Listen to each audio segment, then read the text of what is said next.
Predicación expositiva consecutiva. Estamos en la carta de Primera de Pedro, en el capítulo 2, y quiero que veas cómo Dios es providencial con su palabra.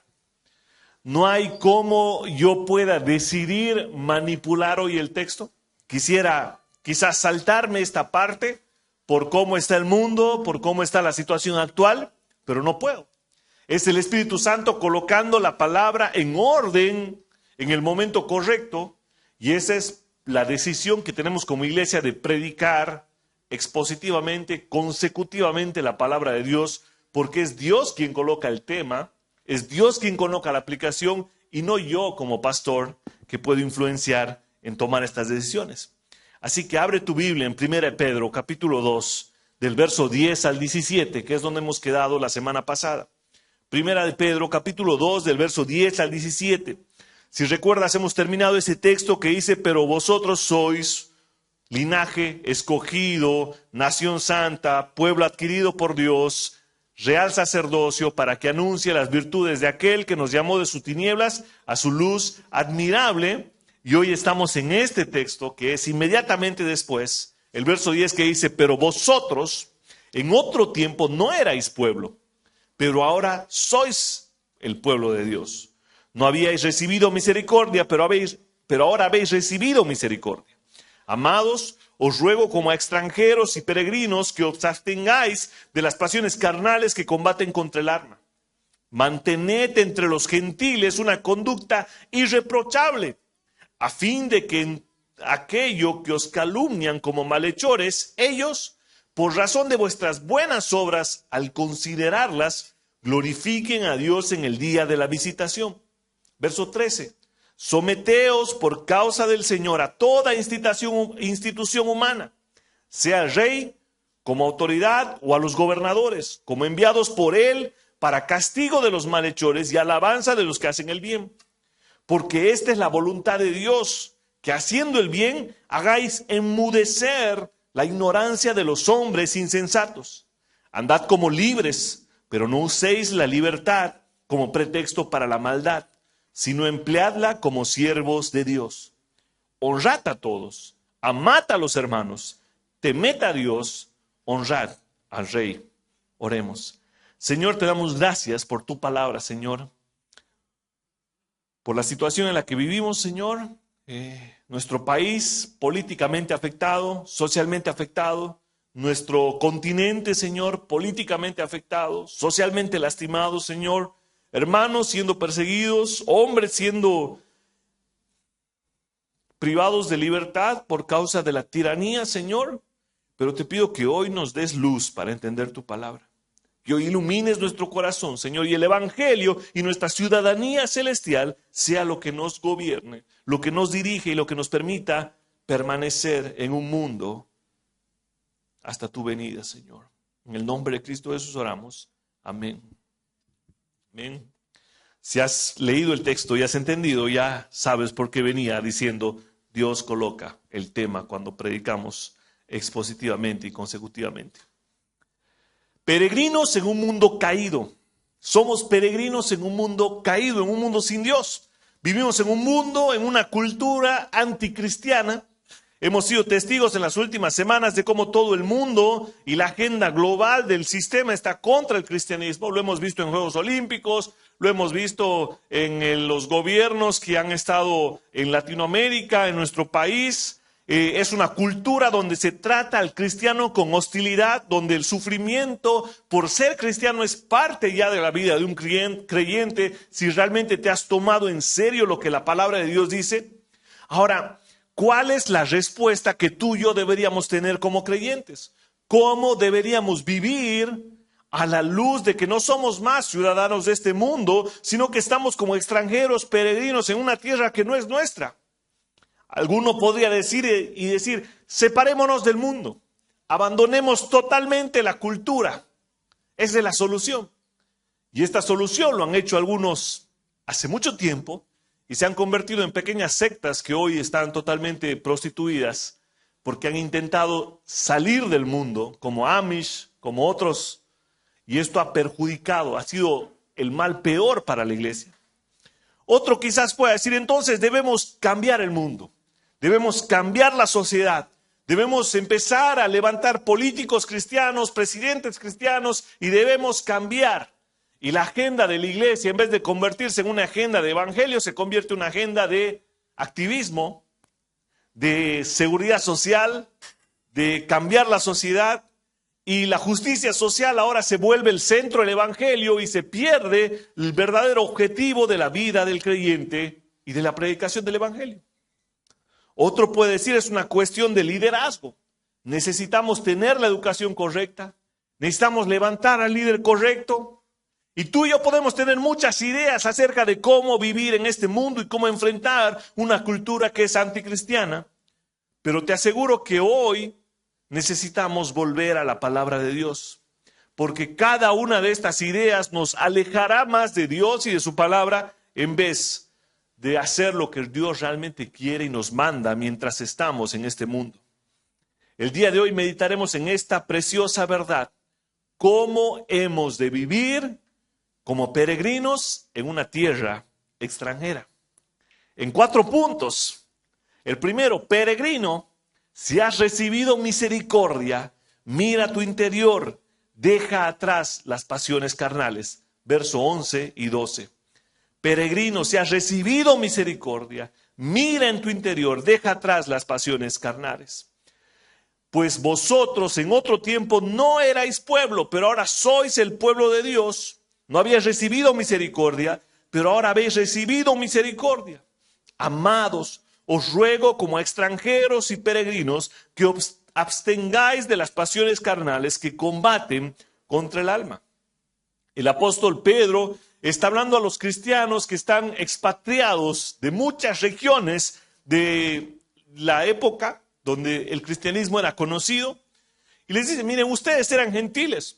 Ustedes no eran parte del pueblo de Dios. Dios había llamado a un pueblo, el pueblo de Israel. Ustedes estaban alejados de Dios, no entendían cómo poder conocer a Dios, pero el evangelio ahora ha sido abierto para todos y ahora ustedes son pueblo. Ustedes no habían recibido misericordia, no tenían idea lo que era recibir perdón sin merecer perdón, pero ahora ustedes han sido perdonados, ustedes tienen misericordia. ¿Por qué? Porque Dios es fiel a su pacto y fiel a sus promesas. Dios abrió su misericordia para todo su pueblo que Él escogió. El linaje escogido, el verso anterior. Y ese pueblo escogido es gente de toda lengua, de toda tribu, de toda nación, para volverlos un pueblo de un solo linaje, escogido por Dios, que ahora Dios llama a su pueblo, su nación santa, su real sacerdocio. Les hace esa decisión. Recuerden, ustedes no eran pueblo. Ustedes estaban en tinieblas, pero Dios los llamó a su luz admirable. Oseas capítulo 1, verso 10 nos da una idea de cómo Dios deja a un lado a Israel y abre el evangelio para todo su pueblo, que ahora es la iglesia, una Israel celestial. Dice, pero el número de los hijos de Israel será como la arena del mar, que no se puede medir ni contar. Y sucederá que en el lugar donde se les dice, no sois mis pueblo, se les dirá, sois hijos del Dios viviente. El profeta Oseas haciendo una profecía de que el pueblo de Dios ahora será un pueblo incontable, porque será gente de toda lengua, de toda tribu y de toda nación, escogidos por Dios.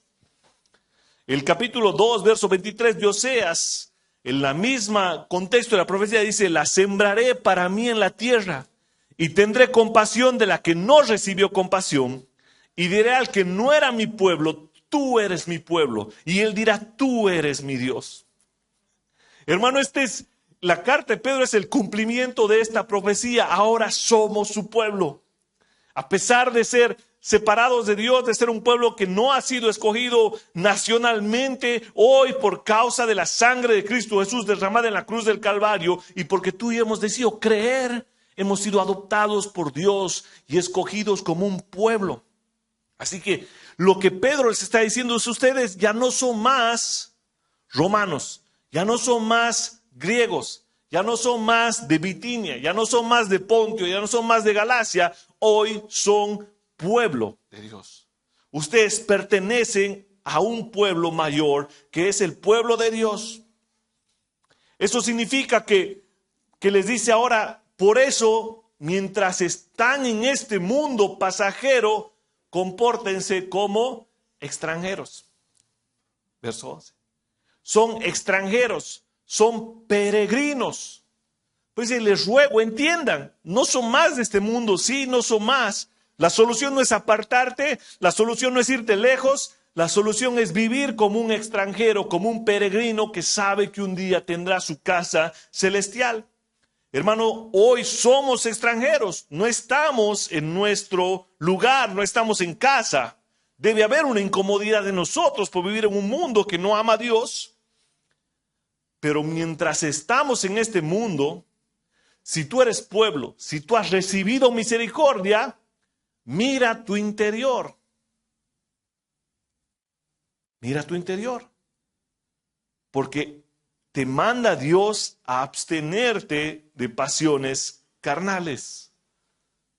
Dice que analices tu vida y dice, te ruego, no te dejes llevar por pasiones carnales, por las pasiones del mundo, sino más bien entiende que estas cosas combaten, hacen guerra, luchan en contra de tu alma. Recuerden que están solo de paso, no se dejen atraer. Y hermano, mientras estamos en este mundo, si eres un peregrino que ha alcanzado la misericordia de Dios, necesitas ver en tu interior y ver si hay cosas de este mundo que te atraen, que te apasionan. Y si hay, hermano, tienes que dejarlas atrás porque eso va a destrozar tu vida. Eso va a combatir en contra de tu alma, te va a alejar de Dios por completo. Por eso mira tu interior. Ahora somos el pueblo de Dios, somos de Él, somos extranjeros, no estamos en nuestro lugar, pero mientras estamos en este mundo, Dios nos pide, no en base a tus obras, sino en base a su misericordia. Ustedes que han alcanzado misericordia, ya no se comporten como gente del mundo, compórtense como extranjeros, vean sus pasiones. Analicen sus deseos, su lujuria, los deseos del cuerpo, todo lo que nos aleja de Dios y nos centra en nosotros mismos. Esos deseos, hermanos, no son inocentes, no es algo pasajero. Si tú dejas que esos deseos gobiernen tu mente y tu vida, van a hacer guerra contra tu alma y literalmente van a militar en contra de lo que Dios está haciendo. Y esto, hermano, es que mientras estamos siendo pasajeros y peregrinos en este mundo, necesitamos analizar cuáles son esos deseos en tu vida. Puede ser el dinero, puede ser la fama, puede ser el poder, puede ser la lujuria, el sexo, el alcohol. Tantas cosas que son enemigas de Dios. Para ilustrar este punto, hermano, no sé si alguna vez has estado en algún lugar lejano, donde la cultura, el idioma, todo es totalmente diferente. Te aseguro que si alguna vez te has encontrado en un lugar así, quizás estás, ¿no? Eres de otro país, nos estás visitando. Te aseguro que tu mente siempre está alerta. Te aseguro, no sé, si viajas un día a Marruecos, a Dubái, a Estados Unidos, donde quiera que no sea tu idioma, que no sea tu ciudad, que no sean tus costumbres, como peregrino, como viajero, estás alerta. Alerta de, a ver, me van a robar. Guarda, cuida, ¿qué línea tenemos que tomar? ¿Por dónde tenemos que caminar? ¿Esa calle es segura? ¿Esa calle no es segura? Y estás siempre alerta. Cuando tú viajas, visitas otra ciudad, estás alerta. Estás teniendo cuidado con quién hablas, hacia dónde vas, qué micro tomas, qué metro tomas. Estás siempre viendo el mapa, intentando descubrir dónde tienes que caminar. Esa es la idea que Pedro nos quiere dar. Ustedes son peregrinos. Están en un mundo, en una ciudad que no es la de ustedes, pero mientras en este mundo tengan cuidado, absténganse, estén alertas de esas pasiones carnales. Hermano, ya no pertenecemos a este mundo, somos parte del mundo, pero estamos aquí hasta que Cristo venga en su segunda venida y establezca su reino por completo. Y ahí sí, tú y yo estaremos en nuestra ciudadanía celestial, pero mientras tanto, la solución no es alejarte, la solución no es activismo, la solución no es combatir en contra de tus malos deseos simplemente. La solución es ver la misericordia de Dios para que así tú puedas abstenerte de esos deseos que te quieren volver un mundano más. De ahí viene esta palabra que muchas veces los creyentes usamos de, ese es un mundano, es porque es un ciudadano del mundo. Esa es la traducción literal. O sea, es alguien que está viviendo según las costumbres del mundo y no según las costumbres celestiales del Señor. En segundo lugar, hermano, recuerda, somos simples pasajeros, simples peregrinos. No tienen nada, estamos de paso. Debes tener mucho cuidado, pendientes, al igual que alguien que esté en el extranjero, de saber dónde caminas, qué es lo que haces, cómo lo haces. Y hermano, este punto tiene que ver con algo interno. Esto es algo que el peregrino analiza dentro de sí. Tus pasiones, aquello que solo Dios conoce y tú conoces, nadie más, nadie puede ver en tu interior. Yo tengo terror cuando alguien usa esta frase para decirme, no te metas conmigo. Y es esta, Dios conoce mi corazón. Cuando alguien quiere que tú no señales su pecado, que no te metas con él, él agarra y te dice, Dios conoce mi corazón. Para mí esta frase es terrorífica, porque si Dios conoce mi corazón, yo debería temblar, temer ante un Dios santo.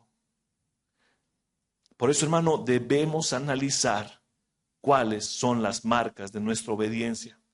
Dejarlas atrás, que sea en base a la misericordia de Dios, que tú y yo podamos vivir una vida diferente. Entonces, primer punto, peregrino que has recibido misericordia, mira tu interior y deja atrás todo aquello que te aleja de Dios. Segundo punto, peregrino que has recibido misericordia, refleja en el exterior una conducta irreprochable en todo momento. Verso 12. Los que han recibido misericordia, miren su interior, pero ahora vean y reflejen eso en el exterior. Entonces dice, mantened entre los gentiles una conducta irreprochable, a fin de que en aquello que os calumnian como malhechores, ellos, por razón de vuestras buenas obras, al considerarlas, glorifiquen a Dios en el día de la visitación. Creyentes que han recibido misericordia. Siempre digo esto porque no quiero que estas cosas sean simples mandatos. Quiero que tú y yo entendamos que debemos cumplir con el interior, con el exterior, porque hemos entendido la misericordia y el Evangelio de Dios. No hay otra motivación que nos pueda mover a esto. Pedro está exhortando a los creyentes a mantener entre los gentiles, y aquí la palabra gentil se vuelve a aquellos que no conocen a Dios, aquellos que no han entendido el Evangelio, aquellos que han rechazado por ser creyentes a los cristianos y han negado la cruz, aquellos que no son pueblo de Dios. Gentiles en el Antiguo Testamento normalmente se refería a todos los que no son judíos. Pero en este texto, ahora la palabra gentil se vuelve todo aquellos que no conocen a Dios. Aquellos que simplemente no han entendido el Evangelio, aquellos que no han querido al Señor y han rechazado a Cristo. Y dice, ahora que son pueblo, ahora que son creyentes, les da un mandato, mantened entre los que no conocen a Dios una conducta irreprochable.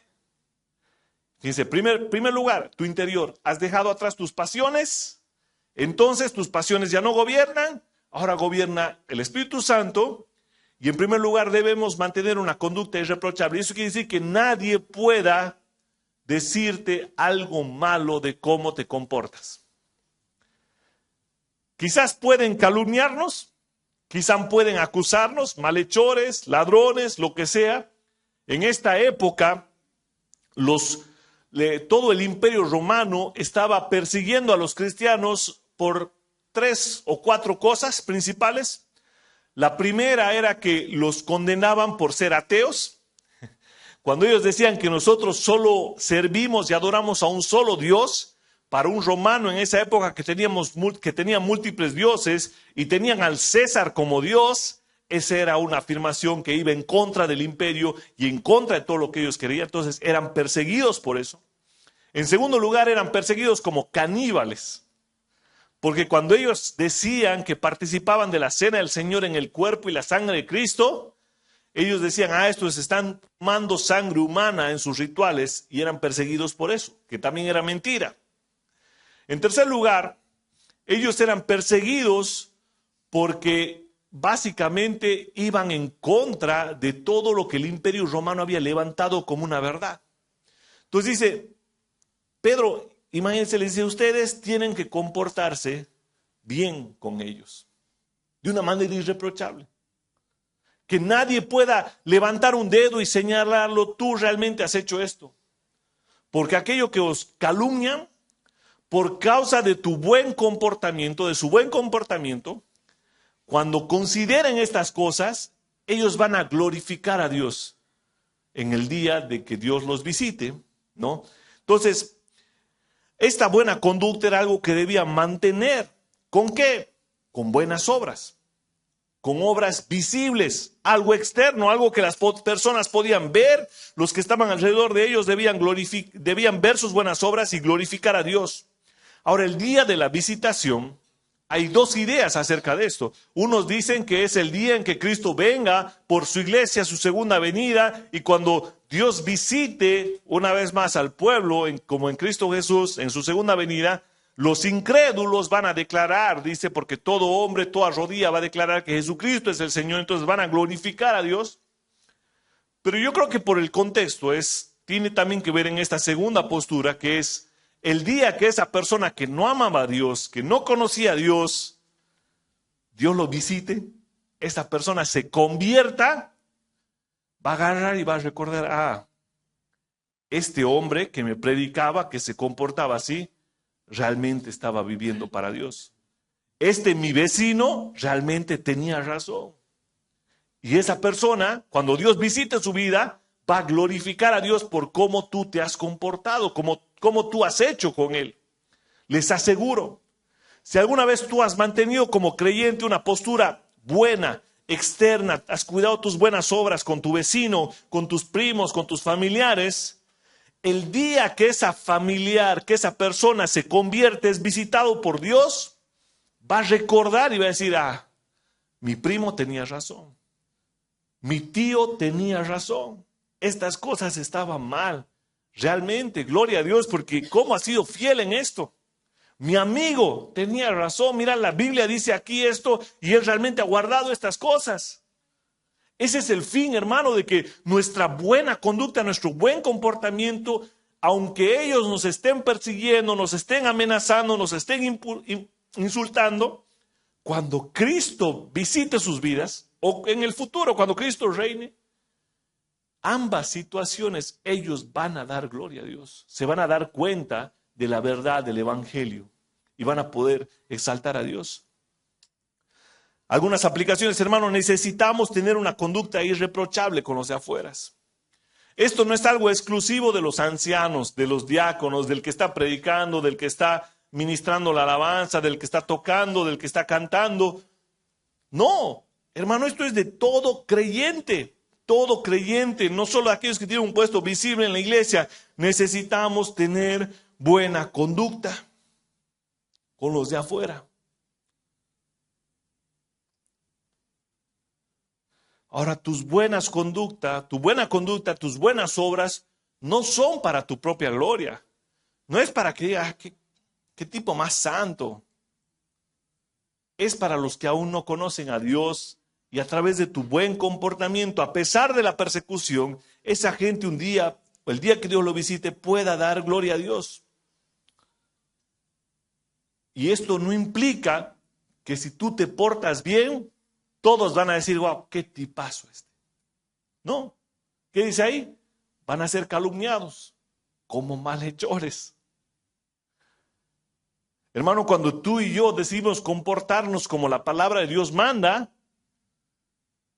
y eso no le gusta al que está al lado, vamos a ser calumniados. Alguien va a hablar mal, pero al final Dios va a sacar a la luz lo que es correcto. Y esto pasa dentro del medio cristiano, fuera de la iglesia, pasa. Hermano, tu buena conducta importa, porque eres un representante de tu ciudadanía celestial en este mundo.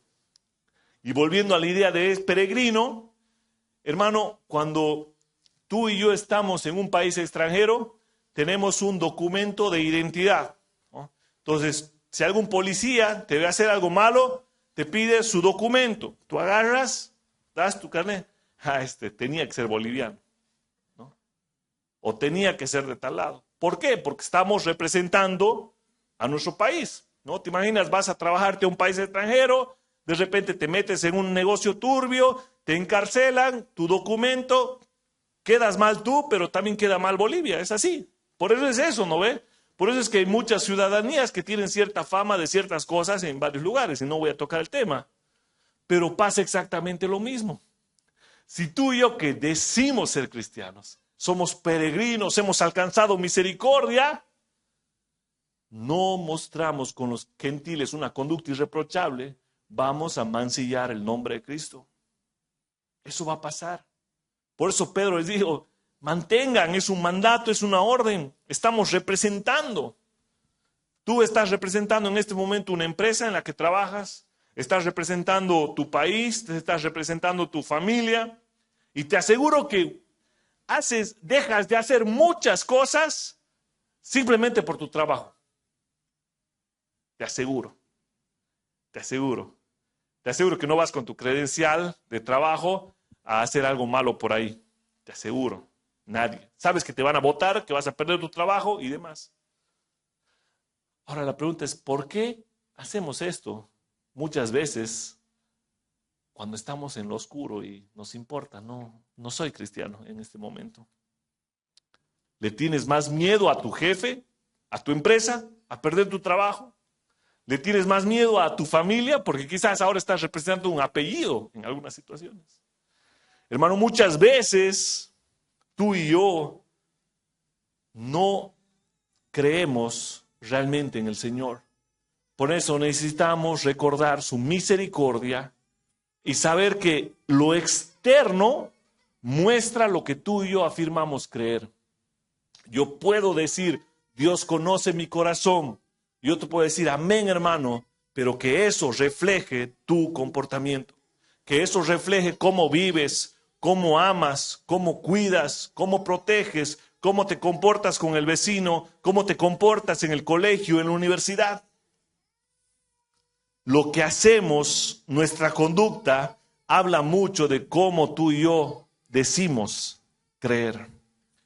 Tercer punto, peregrino que has recibido misericordia, somete tu vida a la autoridad civil. Tu buen comportamiento enmudece a los insensatos. Versos 3 y 15. Someteos por causa del Señor a toda institución humana, ya sea al rey como autoridad o a los gobernadores como enviados por él para el castigo de los malhechores y alabanza de los que hacen el bien. Porque esta es la voluntad de Dios, que haciendo el bien hagáis enmudecer la ignorancia de los hombres insensatos, creyentes que han recibido misericordia. Someteos por causa del Señor a toda institución humana. Son palabras duras de oír, te aseguro que mucho más para la audiencia original. La audiencia original no solo estaba con un dictador, no solo estaba con un tirano, la audiencia original estaba bajo las manos del gran emperador Nerón, perseguidos por causa del evangelio.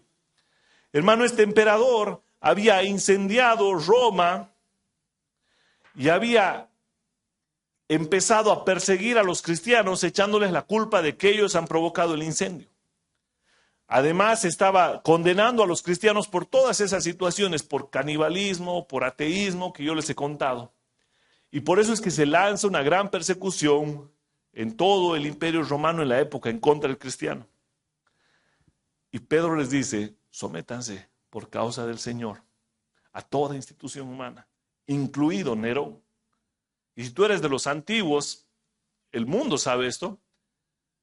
Si eres un poco antiguo, si has llegado a quemar CDs, quemar DVDs, usábamos un programa que se llama Nero. Y el logo era el Coliseo Romano en llamas. Viene de esto, hermano, o sea, no estoy inventándome. Por eso el programa se llamaba Nero, porque era de Nerón, y el Coliseo Romano incendiando en llamas. Hermano, ellos estaban siendo perseguidos. Y Pedro les dice, ustedes sométanse por causa del Señor a la autoridad. Esto es difícil para nosotros hoy. Yo sé, hermano, para mí es difícil.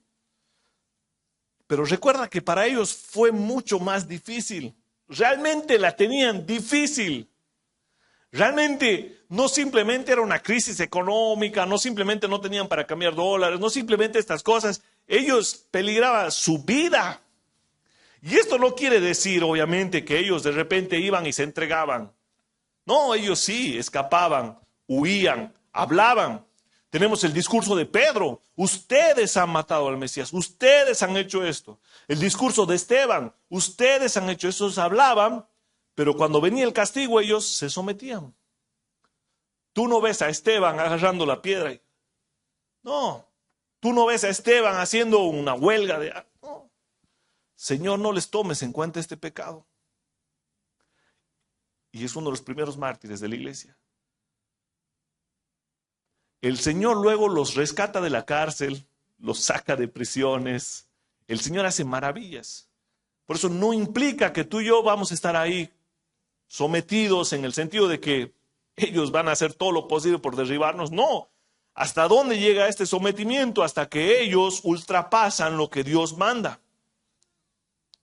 Por ejemplo, cuando ellos nos manden no congregarnos, nosotros vamos a desobedecer porque debemos congregarnos. La Biblia es mucho más autoridad por encima de ellos. Someteos, dice, para el bien, porque las autoridades deberían estar para el castigo de los malhechores y alabanza de los que hacen el bien.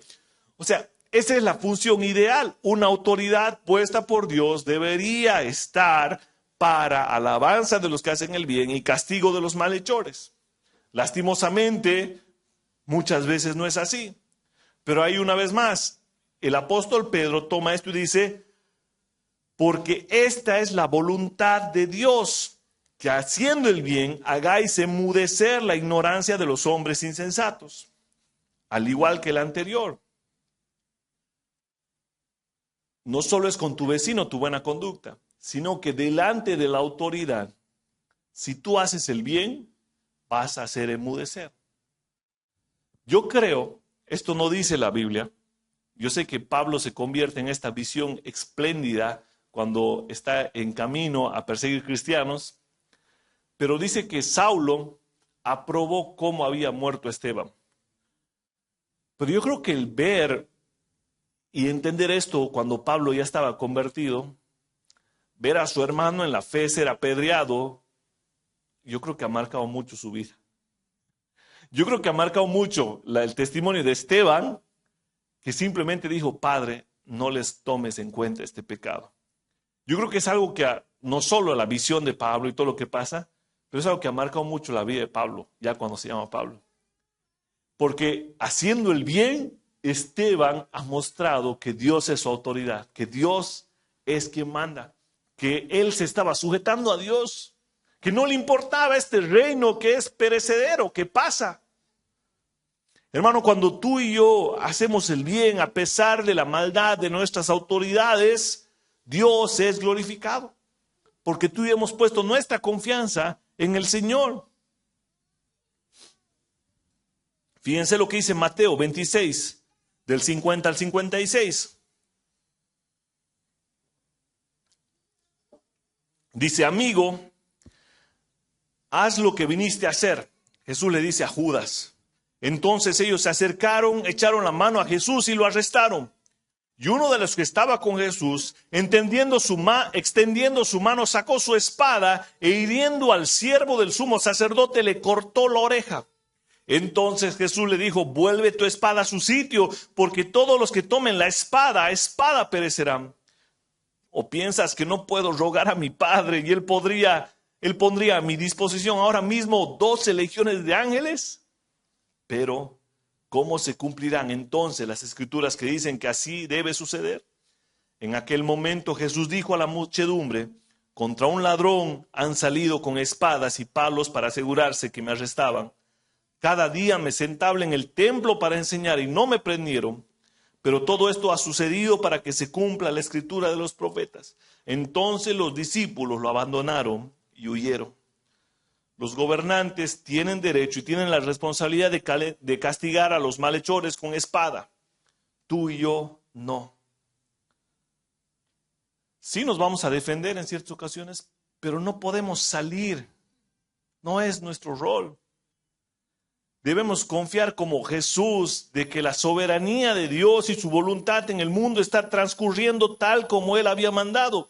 Esto es algo que Pedro ha aprendido y Pedro lo está reflejando en su carta, porque aquel que ha cortado la oreja de Malco sabemos que fue Pedro. Y Jesús le dice, Pedro, tranquilo, las cosas están sucediendo tal como deben suceder. Hermano, debemos orar por nuestro país. Debemos orar por Venezuela, debemos orar por nuestras autoridades, debemos orar porque Dios haga justicia, debemos orar porque Dios quite a los tiranos del gobierno, quite a los malhechores. Debemos buscar, hablar lo correcto en contra de ellos, pero no es nuestro llamado levantarnos a tirar palos, levantarnos a tirar piedras. Nuestro llamado es confiar en que la historia está corriendo tal como debe correr.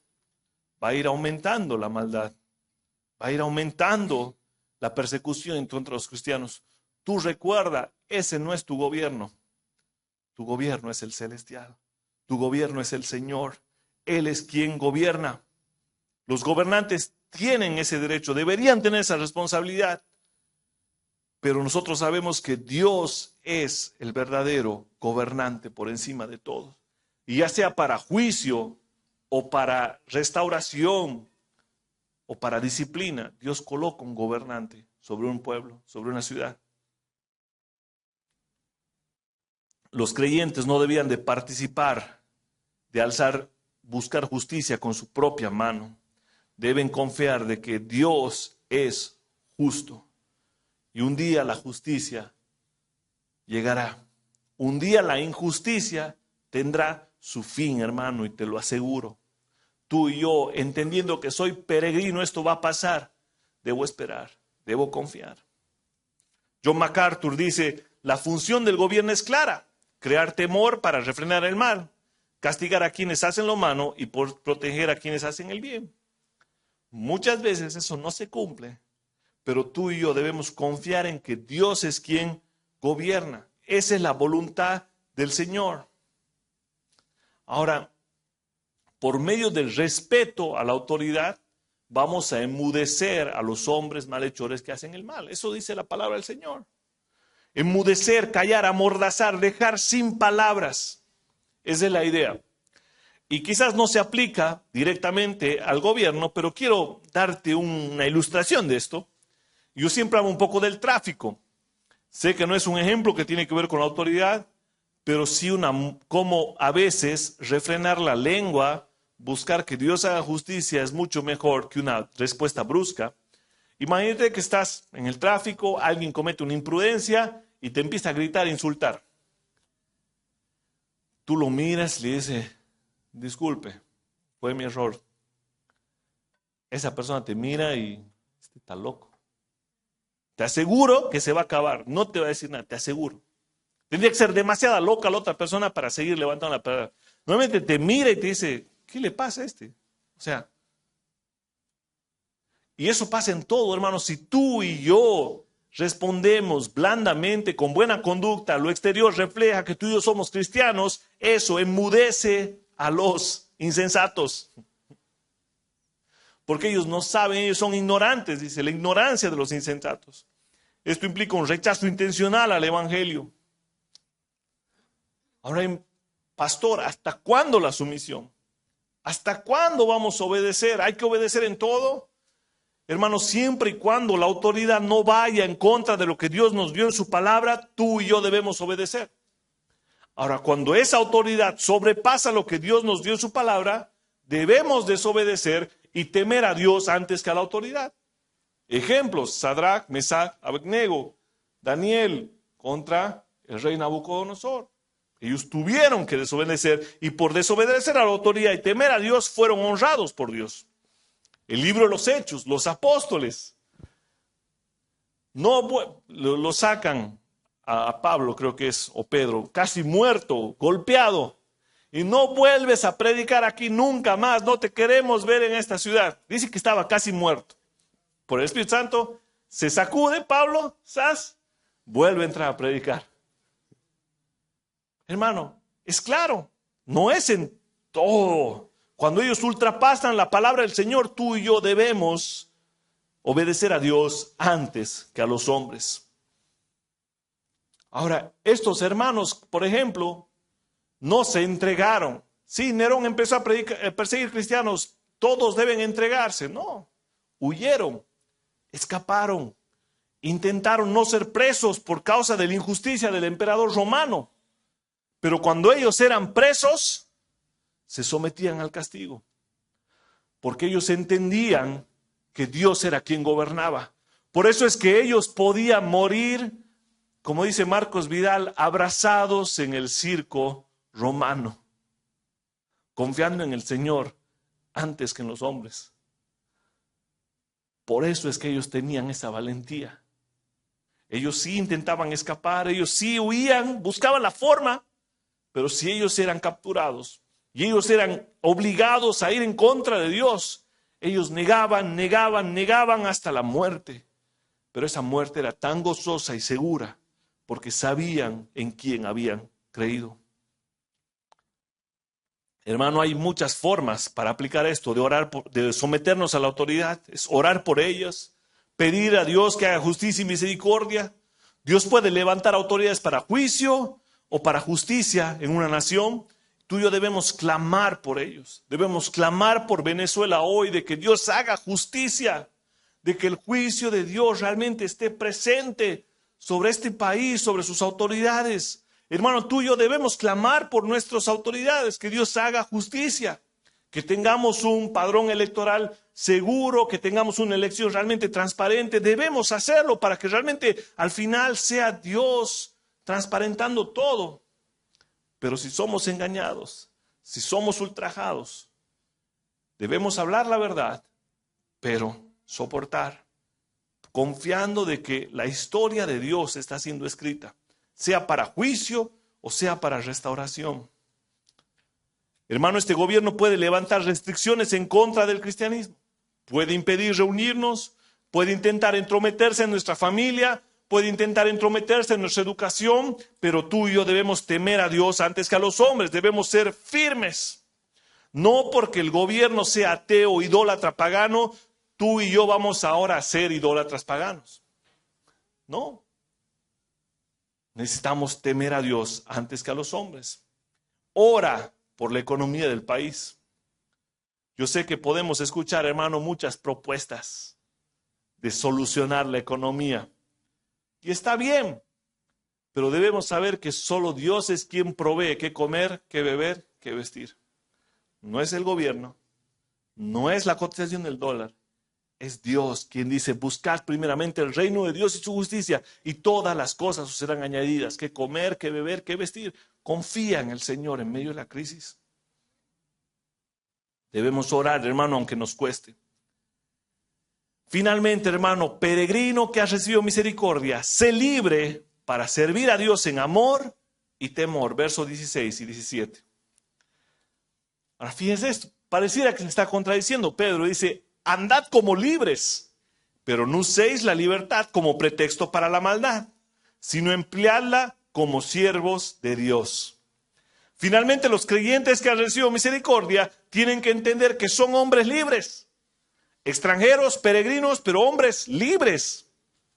Y eso significa lo que les decía. No te gobierna tu presidente, quien realmente te gobierna es Dios. Pero Pedro le dice, no usen esa excusa para la maldad. No, yo no me someto, yo no pago impuesto porque Dios es mi presidente. Así que yo no tengo que pagar impuestos. Yo no tengo que hacer esto de pastor porque no tengo que someterme a esto porque Dios es quien gobierna. Esa es la idea de Pedro.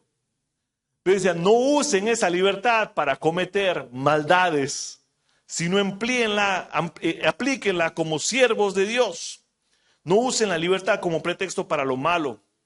En el contexto sería no someterse a las autoridades, pretexto tiene que ver, no se coloquen una máscara para ejercer amargura, venganza, hostilidad. Siervos es la palabra esclavos, que ya hemos visto muchas veces, que define lo más bajo de la sociedad romana, esa palabra. Y les dice, ustedes como creyentes son esclavos, siervos de Dios, y esto es gozoso. Hacer lo recto en lugar de hacer lo malo, obedecer a Dios antes que a los hombres. La ciudadanía celestial no permite al creyente abusar o ignorar las normas de conducta que Dios ha establecido con un gobierno local. Por ejemplo, si vas a uno de estos países árabes, islámicos, tú sabes que hay ciertas normas. Y vos no puedes agarrar allá y decir, no, yo soy boliviano, ¿qué voy a cumplir eso? No, te aseguro que ese rato viene y te van a meter preso. No, pero en mi constitución política no dice eso. No, mientras estás peregrino en ese mundo, sus leyes dicen eso y tú tienes que respetar. No puedes usar tu libertad de decir soy boliviano, tengo que cumplir con esto para desobedecer. Esta es la idea de Pedro.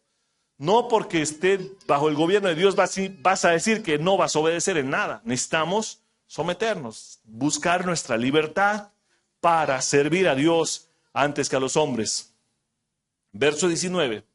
Y esta es una conclusión. Pedro resume la enseñanza que he predicado en 4 palabras, básicamente, en 4 puntos.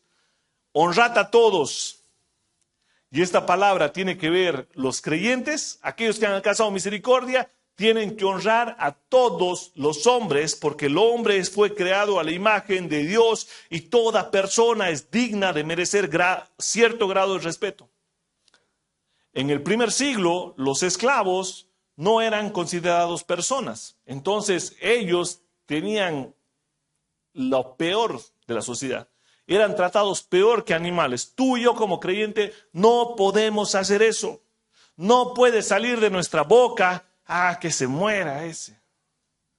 No, no puede. Tenemos que honrar a todos los hombres en el sentido de que ellos necesitan, merecen cierto grado de respeto porque han sido hechos a la imagen y semejanza de Dios. Creyentes, no debemos discriminar a ningún hombre por causa de su origen, nacionalidad, posición social, economía o partido político.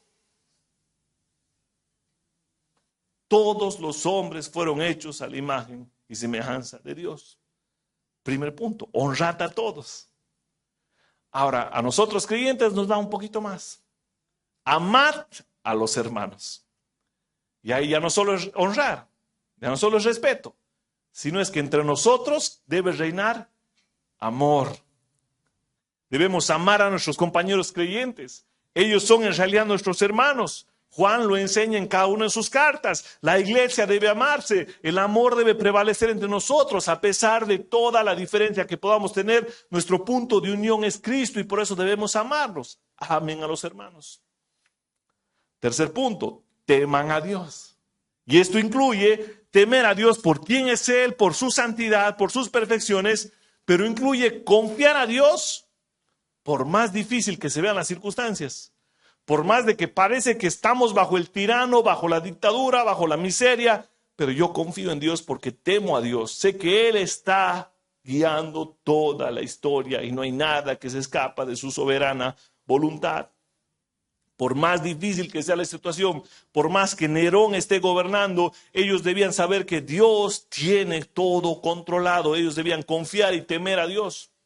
Y ese temor, hermano, les permitía a ellos morir por causa de Cristo. Ese temor les permitía decir a ellos, Jesús es el Señor y no el César. Y finalmente ellos le deciden, honren al rey. Vuelve al punto de partida. Todo monarca, presidente, gobernante, senador, ministro, merece el mismo respeto como autoridad, porque Dios lo ha puesto ahí. Cuando los creyentes obedecen ese principio, hermano, esto da credibilidad a su fe. Eso hace que la gente diga, realmente estos tienen algo diferente. Estos tienen algo. Estos van a callar a los ignorantes, a los hombres soberbios.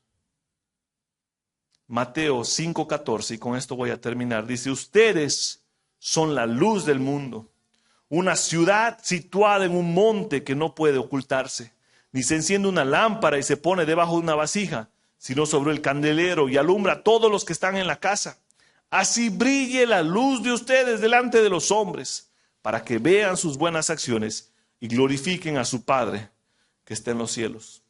Hermanos, solo existe un reino celestial. Su gobierno no está sujeto a la democracia, al voto mayoritario. Ese Dios está reinando y nos pide que por un breve periodo de tiempo estemos bajo el mandato de hombres pecadores.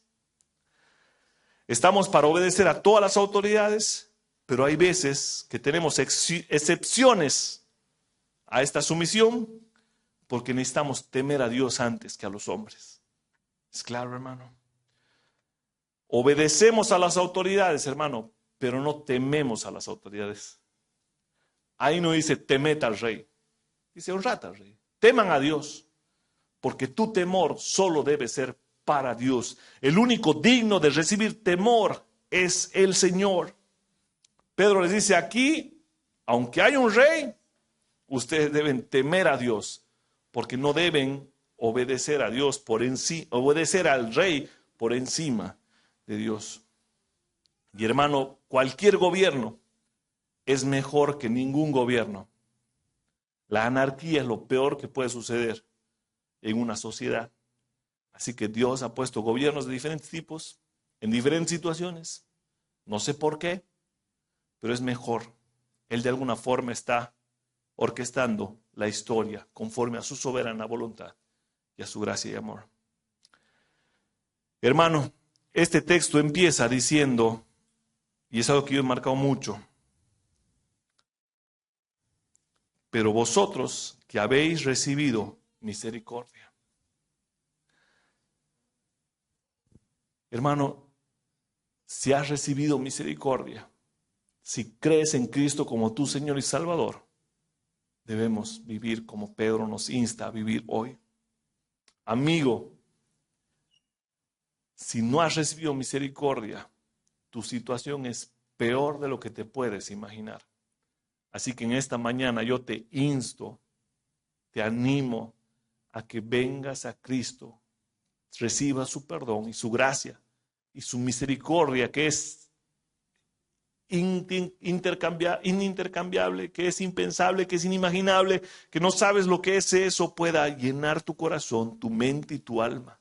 Ven a Cristo, aquel que ha pagado el perdón por tus pecados, aquel que te puede dar paz en medio de una tiranía, aquel que te puede dar tranquilidad en medio de una crisis económica. Solo Cristo lo hace. Así que te invito a que recibas misericordia en esta mañana por medio del poder glorioso del Evangelio. Ponte de pie y podamos orar. Gracias, Dios, por tu palabra. Gracias porque tú pones en nosotros tu palabra, Señor. Hoy una palabra difícil de oír, Señor. Ayúdanos a honrar a nuestras autoridades, a honrar a todos los hombres, Señor. Pero ayúdanos a temerte a ti por encima de todo.